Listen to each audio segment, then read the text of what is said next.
নবদিগন্তের সূচনা হয়েছে ধরণীতে, তবে আজকের সূচনাটা বেশ অন্যরকম।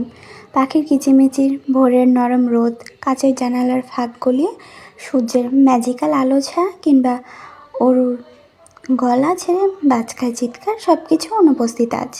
ফোনে সকাল 9টায় অ্যালার্ম বেজে যাচ্ছে অর্ণগর। ওর চোখ মেলে শটান হয়ে শুয়ে শুভ্র সিলিংয়ের পানে চেয়ে আছে। আজ আর অ্যালার্ম ওর ঘুম ভাঙাতে পারেনি। ওরা পৃথিবীর উল্টো দিকে আছে, সেই হিসেবে বাংলাদেশে এখন সন্ধ্যা রাত। রাত দিনের এই তারতম্যের কারণেই সারা রাত এপাশ ওপাশ করে নির্ঘুম কাটিয়ে দিয়েছে অরুণ। তার উপর রাতের ঘটনা, কথা নেই বার্তা নেই, একেবারে সিংহের গুহায় গিয়ে হাজিরা দিয়ে এসেছে। কি সাংঘাতিক, ভাবলে এখনও পিলে চমকে ওঠে অরুণ। সকাল 9:35। অনু একটু আগেই রেডি হয়ে বেরিয়ে গিয়েছে হসপিটালের উদ্দেশ্যে। বলেছে কি একটা জরুরি কাজ আছে, তাই সকাল সকাল যাচ্ছে। বয়সের তুলনায় অনুর মধ্যে ম্যাচিউরিটি ভাবটা অনেক বেশি। দায়িত্ব জ্ঞানের দিক দিয়ে সবসময় সচেতন সে। আসলে বাস্তবতা যার দরজায় বেশি হানা দেয়, সেই তত বেশি ম্যাচিউর হয়। এখানে বয়সের কোনো হাত নেই। ওরও তখনও শুয়েই ছিল, উদাসীন হয়ে কি জানি কি ভাবছিল। তখনই নিচ থেকে এক অপরিচিত কণ্ঠস্বর কানে ভেসে এলো ওর। গলার আওয়াজ শুনে মনে হচ্ছে পুরুষ মানুষ। লোকটা নিচ থেকেই হাঁক পেরে পেরে ডেকে চলেছে তখন থেকে। জেকে, আমি জানি তুই রুমে আছিস, নিচে নাম এক্ষুনি, নয়লা কিন্তু আমি ওপরে চলে আসবো, ইম্পর্টেন্ট কথা আছে ইয়ার। লোকটা আবারও ডাকতে যাবে তখনই ওপর থেকে ভেসে আসে মেয়েলি রিনে কণ্ঠস্বর শুনে হকচকিয়ে গেল সে। এই বাসায় মেয়ে কোত্থেকে এলো? ভুল অ্যাড্রেসে আসেনি তো? ওর রুম থেকে বেরিয়ে দোতলার করিডোরে দাঁড়িয়ে মালকিনের মতো করে গলায় আত্মবিশ্বাস জমিয়ে বলল, এখানে জেকে বলে কেউ থাকে না, ভুল বাসায় নক করেছেন। অরুর কথা মাঝপথেই আটকে গেল, কারণ ততক্ষণে পাশের রুম থেকে কৃতিক ও বেরিয়ে এসেছে। লম্বায় অরুর চেয়ে দ্বিগুণ কৃতিক।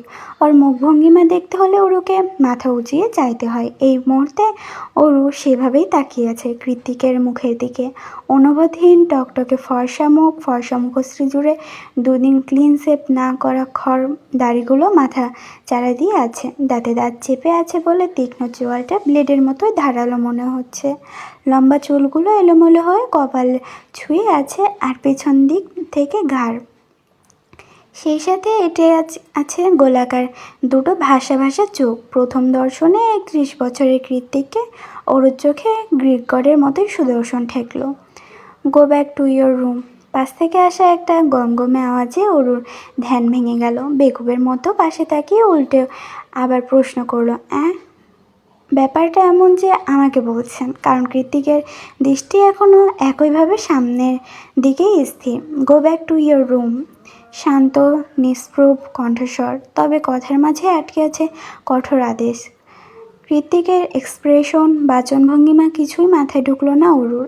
ও উল্টে বাচালের মতো বলতে শুরু করলো, আরে আমি কেন রুমে যাব? দেখতে পাচ্ছেন না কথা নেই বাচ্চা নেই, অন্যের বাসায় ঢুকে লোকটা জেকে জেকে বলে চেঁচাচ্ছে। ওটাকে আগে বিদায় করতে হবে। রুমে যেতে বলেছি তোকে। এবার কাটকাট রুষ্ট স্পষ্ট বাংলায় ওর মুখের দিকে তাকিয়ে কথাটা বলল কৃতিক। ওর ভয় তো ঢোক গিলল। এক মুহূর্তের জন্য মনে হলো ও 8 বছর আগে কৃতিকের সামনে দাঁড়িয়ে আছে। তারপরে ওর ডান পিঠে মস্তিষ্কটা সচকিত হয়ে উঠল। ওর মনে মনে ভাবলো, উনি যা বলবে সেটাই আমাকে শুনতে হবে নাকি? আশ্চর্য, আমি কি এখনও ছোট আছি যে ওনাকে ভয় পাবো? মনে মনে নিজেকে মিস সাহসী অফ দ্য ইয়ার অ্যাওয়ার্ডটা ছুঁড়ে মারল অরু। কী হলো, কথা কানে যায়নি? যাব না, এ যেন অরুর স্বঘোষিত স্নায়ুযুদ্ধ। ঋত্বিক নিজের চোখ দুটো বন্ধ করে মেজাজ সংবরণ করলো, তারপর রুষ্ট কণ্ঠে বলল, মুখে মুখে তর্ক আমার একদম পছন্দ নয় অরু। অরু কৃত্তিকের ঘুম হাসকি গলায় নিজের ছোট নামটা শুনে আরও একবার বক্ষপিঞ্জরে কিছু একটা শক্ত টান অনুভব করলো অরু। কেন যেন মনে হলো অরু নামটাও অনেক ভারী আর কঠিন। পৃথিবীর ইতিহাসে এই নামের অস্তিত্ব কোনো কালেই ছিল না। পৃথিবীর সব থেকে আনকমন নাম এটা। কিন্তু সেসবে মাথা ঘামিয়ে দমল না অরুর আত্মহংকারী মন, বরং নতুন উদ্যমে কৃতিকের কথার কাট জবাব দেওয়ার প্রস্তুতি নিল সে, যাকে বলে এক বলেই ছক্কা হাঁকানো। ঠিক তখনই আগমন ঘটে নিচতলার তৃতীয় ব্যক্তির। কিরে, দেখছিস তখন থেকে ডাকছি, তবুও পকেটে হাত গুজে খাম্বার মতো দাঁড়িয়ে আছিস। আমাকে কি তোর মানুষ মনে হয় না। লোকটা এগিয়ে আসতেই কৃতিক ওর সামনে এসে ওকে আড়াল করে দাঁড়ায়। লম্বা চওড়া গ্রিক গড শেপওয়ালা বডির অধিকারী কৃতিকের পেছন থেকে রোগা উরুকে তো দূরে থাক, ওর ছায়াটা পর্যন্ত দেখা যাচ্ছে না। অতঃপর কৃতিক বলে, কি চাই? চাই মানে American super model Shayara Ahmed কি তোর ভিখারি মনে হয়? না, তবে ছ্যাঁচড়া মনে হচ্ছে। কি, তোর সবকটা মিলে আবারও আমার হাউস পাসওয়ার্ড হ্যাক করেছিস, তাই না? সায়ার মুখে বিরক্তি ফুটিয়ে বলল, এছাড়া উপায় কি? নক করলে তো জীবনেও দরজা খুলিস না, ফোন ধরিস না, এসএমএস সিন করিস না, হুটহাট উধাও হয়ে যাস। কোন দিন দেখবে একা একাই ভুতুরে বাড়িতে মরে পড়ে আছিস। আমার সন্দেহ হচ্ছে যে তুই আসলে মানুষ তো নাকি ভ্যাম্পিয়ার টাইপ কিছু। সত্যি করে বল, তোর ইচ্ছা, যা খুশি একটা ভেবে না। সায়ের বিরক্তিতে চোখ মুখ খিচে এক নাগারে অভিযোগের লিস্ট উগড়ে দিচ্ছে। এদিকে কৃতিকের পেছনে এখনও ঠাঁই দাঁড়িয়ে আছে অরু। দৌড়ে রুমে চলে যাওয়ার উপায় নেই, কারণ কৃতিক ওর কবজিটা শক্ত করে চেপে ধরে রেখেছে।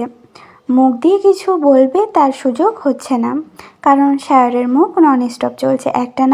এক নাগারে টানা 10 মিনিট ধরে নন স্টপ কথা বলে তবে ক্ষান্ত হলো শায়র। 10 মিনিট? হ্যাঁ, 10 মিনিট হবে। কৃতিক তো চুপচাপ ঘড়ির দিকেই তাকিয়েছিল। পেছন থেকে ওরও নিজের হাত ছাড়ানোর কসরত করে যাচ্ছে, কিন্তু কৃতিকের শক্ত বাঁধনের কাছে সেই চেষ্টা পিপীলিকার সমতুল্য। ওর পেছনে একটা ছায়া নড়াচড়া করছে দেখে পেয়ে সার উদ্বিগ্ন হয়ে বলল, তোর পেছনে ওটা কী জেকে? তোর ছায়া এত ছোট হয়ে গেল কি করে? আর এমন নড়ছেই বা কেন? তোকে সত্যি সত্যি ভূতে ধরলো নাকি? দাঁড়া, সবাইকে কল করে এক্ষুনি আসতে বলছি। সার একটা মানুষ বললে কলিকাতা বুঝে ফেলে। দেখা গেল সত্যি সত্যি তিল থেকে তাল বানিয়ে কৃতিককে প্রোস্টেট বাই ঘোস্ট বানিয়ে ছাড়বে। তারপর শুরু হবে ওকে নিয়ে বেহুদা গবেষণা। তাই সকল রহস্যে ইতি টেনে নিজের চোখ দুটো খিচে বন্ধ করে ওর হাটে ছেড়ে দিল কৃতিক। সার সচকিত নজরে ওর পেছনে যায়, দেখলো স্কার্ট আর টি শার্ট পরা গোলগালকরণের পিচ্ছি একটা মেয়ে। বিশাল লম্বা লম্বা সিল্কি চুলগুলো দুই পাশে ঝুঁটি করে বুকের সামনে ফেলে রেখেছে। একে কি বলা যায়, কেশবতী নাকি এলোকেশী? সে যাই হোক, মেয়েটার চেহারায় বিরক্তির ছাপ স্পষ্ট। ফর্সা আদুরে মুখটা রাগে লাল হয়েছে, কপালেও বিরক্তির ভাঁজ। লাল লাল গাল দুটো দেখেই মনে হচ্ছে একটু টেনে দেই। সেই আশাতেই হাত বাড়িয়েছিল সায়র পিচ্চিটার গাল টেনে দেবে বলে, কিন্তু সে আশাতে এক বালতি জল ঢেলে ওরুকে এক প্রকার ধাক্কা মেরে রুমের ভেতরে পাঠিয়ে দিয়ে ঠাস করে বাইরে থেকে দরজা লাগিয়ে দিল কৃতিক। সায়র উদ্বেগ প্রকাশ করে বলল, এভাবে কেন ধাক্কা মারি মেয়েটাকে? ও নিশ্চয়ই লেগেছে, দেখেই মনে হচ্ছে। তুলোর মতো শরীর। কৃতিক দাঁত চেপে ঘাড়ের রগ ফুলিয়ে বলে, লাগার জন্যই মেরেছি। আর ওর শরীর তুলোর মতো নাকি লোহার মতো সেই চিন্তা মাথা থেকে ঝেড়ে ফেল। এভাবে বলছিস কেন? পিচ্ছি মানুষ, তাই বলেছি। বাই দ্য ওয়ে, কেউ? No one. এই বলে সিঁড়ি ডিঙিয়ে ধাপ ধাপ করে নিচে নেমে যায় কৃতিক। সায়র কৃতিকের পেছন পেছন নামতে নামতে বলে, বাই এনি চান্স তুই কি এই পিচ্ছি মেয়েটার সাথে কিছু কথা শেষ করতে পারলো না? সায়র তার আগেই ওর মুখ বরাবর একটা কুশন ছুঁড়ে মারে কৃতিক। মুখে লাগাম টান, তুই জানিস আই ফাকিং হেট ওয়েমেন্স। তাহলে মেয়েটা কে? দেখে তো মনে হচ্ছে বাঙালি। কৃতিক আরামসে ডিভানে বসে পড়লো, তারপর টি টেবিলে দুপা তুলে দিয়ে কানে হেডফোন লাগিয়ে মনিটরে ভিডিও গেম শুরু করতে করতে বললাম তো, no one. Treat her like a servant. Sir বুঝলো কৃতিক মেয়েটার ব্যাপারে কথা বলতে চাইছে না। ওদিকে মিস্টার জায়ান কৃতিকের বলা প্রত্যেকটা কথাই স্পষ্টভাবে কানে পৌঁছালো অরুর। ঢোক গেলার মতো করে প্রত্যেকটা অপমানজনক কথা গিলে নিল অরু। মায়ের জন্য আপা কত কিছু করছে, আর ও এতটুকু সহ্য করতে পারবে না? তা কী করে হয়? একটু আগে লাগা ধাক্কাটা বেশ জোরেই ছিল। অসমান দেওয়ালে লেগে কোনোর কাজটা ছিঁড়ে গিয়ে রক্ত বের হয়ে টি শার্টে হাঁটাতেও চ্যাটচ্যাটে হয়ে গিয়েছে। কৃতিকের কথা গায়ে না মেখে পায়ে পায়ে এগিয়ে গিয়ে ওয়াশরুমে ট্যাপ ছেড়ে রক্তাক্ত জায়গাটা ধুয়ে নিল ওরু। তারপর সামান্য অ্যান্টিসেপটিক আর অন টাইম ব্যান্ডেজও লাগিয়ে নিল। ওরও বুঝে গিয়েছে এখন থেকে ঠিক এভাবেই নিজের ক্ষত নিজেকেই সারাতে হবে ওকে। যা হয়ে যাক, আপাকে কিচ্ছুটি বলা যাবে না।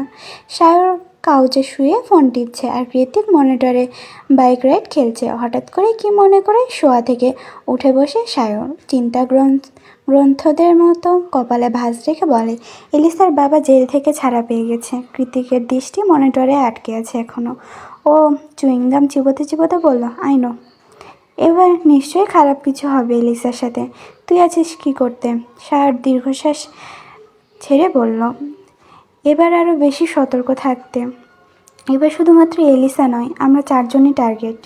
কৃতিক খেলাটা পোজ করে দোতলায় অরুর ঘরটার দিকে তাকিয়ে কিছু একটা ভাবলো, তারপর বিড়বিড় করে বলল, if he dare to touch I Shayar I will kill him. Shayar তাঞ্জব বনে গিয়ে প্রশ্ন ছুড়ল, কী বলছিস বিড়বিড়ে, কাকে মারবি তুই? কৃতিক ওর ভয়ানক শীতল চাউনি ভিক্ষে নিক্ষেপ করলো শায়রের দিকে।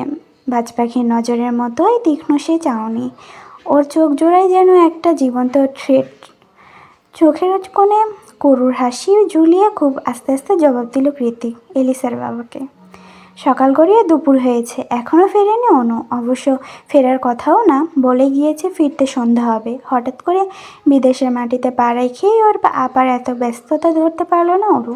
এদিকে সারাদিন না খেয়ে থেকে শরীরটা কাহিল হয়ে গিয়েছে ওর। নিচে গিয়ে কিছু একটা খেতে হবে হয়তো।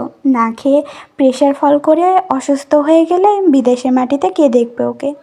যেমন ভাবনা তেমন কাজ। ওর দরজাটা সাবধানে একটু ঢিলে করে উকি দিল বাইরে। তৎক্ষণাৎ নিচ থেকে সকালে পুরুষালী কণ্ঠটা আবার ও ভেসে এলো কানে, এই যে এলো কেশি, খেতে এসো। ওরও দুপা সামনে বাড়িয়ে করিডোর দিয়ে নিচে চাইলো, দেখলো অ্যাপ্রন পরে হাতে ফ্লাইং প্যান নিয়ে ওর দিকে তাকিয়ে হাসছে সায়র। ফর্সা মুখশ্রীতে সেই সাবলীল হাসি বেশ ভালোই মানিয়েছে। ঠিক তার অন্য পাশে ডাইনিংয়ে বসে চুপচাপ কাঁটা চামচ দিয়ে কিছু খাচ্ছে কৃতিক। ওর ভাবভঙ্গি এমন যে ওর আশেপাশে কোনো মানুষই নেই, সব গরু ছাগল। ওরু এবার নিচে নেমে এলো। সায়র নিজের সাবলীল হাসিটা মুখে ঝুলিয়ে রেখেই ওর দিকে খাবারের প্লেট এগিয়ে দিয়ে বলল, বসে পড়ো। ওরু প্লেটের দিকে উকি দিতে ওর চোখ মুখ বিরক্তিতে কুচকে এলো। দুপুরে খাবারে এসব ঘাস পাতা কে খায়?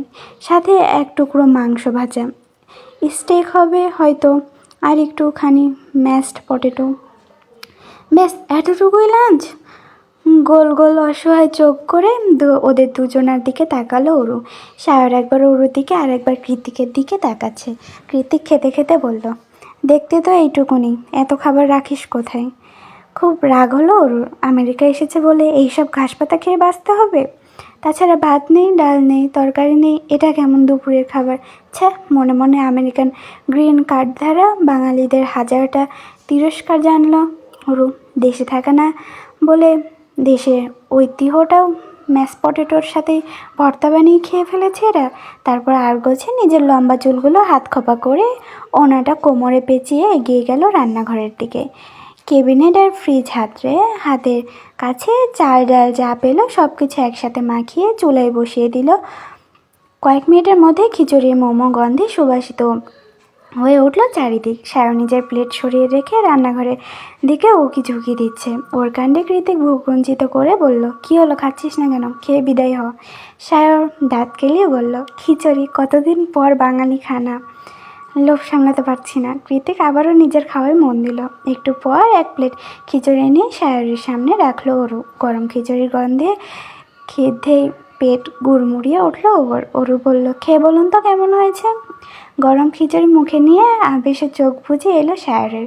ওর মুখের এক্সপ্রেশন দেখে বোঝা যায় ও খাবারটা ঠিক কতটা পছন্দ করেছে। খাবার গিলে নিয়ে তিক্তমাখা হাসি দিয়ে সায়র কৃতিককে বলল, তোর বোন ফাটাফাটি রান্না করে দোস্ত, এরকম রান্না খেতে পারলে আমি যখন তখন তোকে শালা বানিয়ে ফেলবো, ড্যাম শিওর। নিজের হাত মুষ্টিবদ্ধ করে অগ্নিদৃষ্টিতে ওর ক্লান্ত মুখশ্রীতে পরখ করলো কৃতিক। তারপর একটা তাচ্ছিল্যের হাসি দিয়ে বলল, ও আমার বোন নয়। ও আমার বোন হতেই পারে না মানে? সায়রের মুখে কৌতূহল স্পষ্ট। ও আমার বাপের দ্বিতীয় বইয়ের আগের পক্ষ। কৃতিকের এত বিশ্রী অপমানজনক সম্বোধনেও একটু ও টলল না ওরু, বরং মৃদু হেসে সায়রের উদ্দেশ্যে বলল, জি, উনি ঠিকই বলেছেন। আমি ওনার আপন কিংবা সৎ কোনো টাইপই বোনই নয়। আমার নাম অরোরা শেখ। কৃতিকের কথা সায়রও খুব একটা গায়ে মাখল না। ও অরুর কথার জবাবে একরাশ উচ্ছ্বাস নিয়ে জানায়, আমি সায়র আহমেদ, কিন্তু বাংলাদেশি নয়, ইন্ডিয়ান। আমার হোম টাউন দার্জিলিংয়ে। দার্জিলিং নামটা শুনতে আগ্রহের প্রবণতা বানভাসী হলো অরুর। দার্জিলিং আর কাশ্মীর ওর পছন্দের লিস্টে সবার আগে। জীবনে একবার হলেও জায়গাগুলোতে যেতে চাই অরু। পাহাড়ের গায়ে জমে থাকা মেঘ, বৃষ্টি, বরফ, ঝর্ণা সব কিছু নিজ হাতে ছুঁয়ে দেখতে চাই। নিজের মন গহীনে লুকোনো ইচ্ছার খানিকটা পর্দা খুলে যাওয়ার দরুন অরু বলল, জানেন, দার্জিলিংয়ে ঘুরতে যাওয়া আমার অনেক দিনের স্বপ্ন। তাই কোথায় ঘুরতে চাও দার্জিলিংয়ে? আর কার সাথে যাবে? ওর মুখ থেকে কথার বহর বের হতে না হতেই সশব্দে হাতের কাঁটা চামচটা ছুঁড়ে ফেলে উঠে দাঁড়িয়ে পড়ল কৃতিক। কয়েক কদম এগিয়ে গিয়ে ওর মুখোমুখি দাঁড়িয়ে বলল, I hate Bangali food, even everything. So next time আমার বাসায় এসব চিপ রান্না, চিপ আলোচনা কোনোটাই করার সাহস করবি না। I warn you. ওরও শঙ্কিত হয়ে দুপা পিছিয়ে গেল। চোখের সামনে কি ঘটছে, কেন ঘটছে বুঝে উঠতে একটু টাইম লাগলো। কৃতিক বারবার ওকে অপমান করছে, ভেঙে ফেলতে চাইছে, কিন্তু কেন? বয়সে ওর থেকে অনেক বড় বলে? তবে ওরও তো চুপ মেরে যাবার মেয়ে নয়। কৃতিকের সূক্ষ্ম অপমানের জবাবে ওরও পাল্টা তীর ছুড়ল, বলল, আমি যতদূর জানি আপনি নিজেও খাঁটি বাঙালি, তার উপর নামকরা রাজনৈতিক বংশের ছেলে। ব্যাস এতটুকু বলারই ফুরসত পেল ওরও। এরপরই টেবিলে রাখা স্টেক কাটার সিলভার রঙের ছুরিটা ওর গলায় চেপে ধরে কৃতিক। হোয়াটস রং জেকে? কী করছিস সেটা? কৃতিকের কাণ্ডে সায়র হকচকিয়ে উঠে কিছু বলতে যাবে, তার আগে ওকে হাতের ইশারাতে থামিয়ে দিল কৃতিক। দাঁত দিয়ে দাঁত পিষে ফেলে বলল, আমাদের মধ্যে কথা বলতে আসিস না সায়র। ও যেভাবে আমাদের কথাটা উচ্চারণ করলো মনে হচ্ছে স্বামী স্ত্রী তাদের স্টুপিড সাংসারিক ঝগড়া করছে, আর ওই তৃতীয় ব্যক্তি হয়ে আগ বাড়িয়ে তাদের ঝগড়া থামাতে এসেছে। কিন্তু ব্যাপারটা তো তেমন নয়। সায়র একদিনেই বুঝে গিয়েছে কৃতিক মেয়েটাকে অসম্ভব অপছন্দ করে। তাহলে কে রেখে গেল মেয়েটাকে এখানে এই জমের হাতে? এখন না হয় সায়র আছে, কিন্তু রাত বিরাতে হুট করে জেকে রেগে গেলে তখন কি হবে? সায়র ভাবতে ভাবতে শটান বসে পড়ল। কৃতিক এখনও একইভাবে দাঁড়িয়ে আছে, ভয়ে নিজের জামা নিজে শক্ত করে চেপে ধরে রেখেছে অরুণ। চোখ দুটো পানিতে ছলছল করছে এই গড়িয়ে পড়লো বলে। মুখে মুখে তর্ক আমার একদম পছন্দ নয়। এখন থেকে আমি যা বলবো তুই সেটাই করবি। আমার সামনে মোটেই ফাকিং তেজ দেখাতে আসবি না, নয়তো তোর তেজ গলিয়ে দিতে আমার 1 সেকেন্ডও সময় লাগবে না। Mind it. ক্ষিপ্ততা সুস্পষ্ট ওর দু চোখে, সেই সাথে মুখের কথাগুলো চপটাঘাতের মতোই শক্তিশালী। তবুও কত নির্বিঘ্নে কথাগুলো বলে রুমে গিয়ে শব্দ করে দরজা লাগিয়ে দিল কৃতিক। কৃতিক চলে যেতেই ওর চোখের জলের বাঁধ ভেঙে যায়। অসহায়ের মতো নিজের চোখের জলকে থামাতে বারবার চোখ মুছছে অরু। অভিমানী কান্নায় নাকের ডগাটা লাল হয়ে গিয়েছে। সায়র এগিয়ে গিয়ে নিজের রুমালটা অরুর দিকে এগিয়ে দিল। মুখটা মুছে না অরু। অরু নিল না, বরং দৌড়ে হলরুম ছেড়ে দোতলার ছাদ বারান্দায় চলে গেল। বড্ড আত্মসম্মানে লেগেছে ওর। একজন অপরিচিত মানুষের সামনে এতটা অপমানিত এর আগে কখনো হয়নি ও। কৃতিক কেন ওকে দু চোখে দেখতে পায় না? কেন ওর ওপর সবসময় ক্ষিপ্ত হয়ে থাকে তা আজও ধরতে পারে না ওরু। এদিকে সায়র নিজেও কৃতিকের কাণ্ডে বিরক্ত। কোনো এক অজানা কারণে অস্বাভাবিক রাগ ওর। কখনো কী কারণে রেগে যায় সেটা কেবল ওই জানে। আর একবার রেগে গেলে তো কথাই নেই। এমন সব ভয়াবহ কাজ করে যেগুলো স্বাভাবিক মানুষের দ্বারা সম্ভব নয়। এতটা রকচটা স্বভাব নিয়ে কৃতিক যে কী করে কলেজের প্রফেসর ভেবে পায় না সায়র। কিন্তু ওরও তো রেগে যাওয়ার মতো কিছুই করেনি। এত ছোট একটা মেয়ের সাথে এত বাজে ব্যবহার করার কি মানে আছে? আশ্চর্য, আনমনেই বলে ওঠে সায়র। সন্ধ্যায় কৃতিককে বিদায় জানিয়ে চলে যায় সায়র। আজ রবিবার ছিল বলে এসেছিল। প্রত্যেক সপ্তাহের ছুটির দিনে এলিসা, সায়র নয়তো অর্ণব কেউ না কেউ কৃতিকের সাথে দেখা করতে এই জনমানবহীন নীরব স্টেটে আসে। নয়তো মাসের পর মাস গেলেও কৃতিকের কোনো খোঁজ মেলে না। না কোনো সোশ্যাল মিডিয়া, না কোনো ইন্টারনেট, না কোনো ফেস টু ফেস আলাপ। অনেকটা অস্বাভাবিক লাইফস্টাইলই বলা চলে ওর। স্বাভাবিক মানুষ এভাবে একা একা থাকলে দম বন্ধ হয়ে মারা যাবে নিশ্চিত। প্রয়োজনের বাইরে গিয়ে ও শুধু একটা কাজই করে, সেটা বাইক রাইডিং। কৃতিক সায়রকে এগিয়ে দিতে গেটের কাছে এলো। সায়র গাড়িতে উঠতে উঠতে বলল, প্লিজ ভাই, মেয়েটাকে আঘাত করিস না। বড্ড মিষ্টি মেয়েটা, তুই ওকে রাখতে না চাইলে বলিস, আমি আমার বাসায় নিয়ে পুতুল বানিয়ে সাজিয়ে রাখবো ওকে। তবুও ওকে টর্চার করিস না, আই রিকোয়েস্ট ইউ। সায়রের কথায় জিভ দিয়ে গাল ঠেলে একটা তির্যক আর রহস্যময় হাসি দিয়ে কৃতিক বলে, are you fucking kidding me? নিজের হার্টবিটকে কেউ আঘাত করে? কিছু বললি? নাথিং, তুই যা। আর দয়া করে প্রত্যেক উইকেন্ডে 3 জন মিলে আমাকে জ্বালানোটা বন্ধ কর। সায়র নিজের ছাদ খোলা বিএমডি ব্লুতে নিয়ে উল্টো পথে যেতে যেতে পিছনে না ঘুরেই হাত নাড়িয়ে বলল, see you in next weekend, bye by.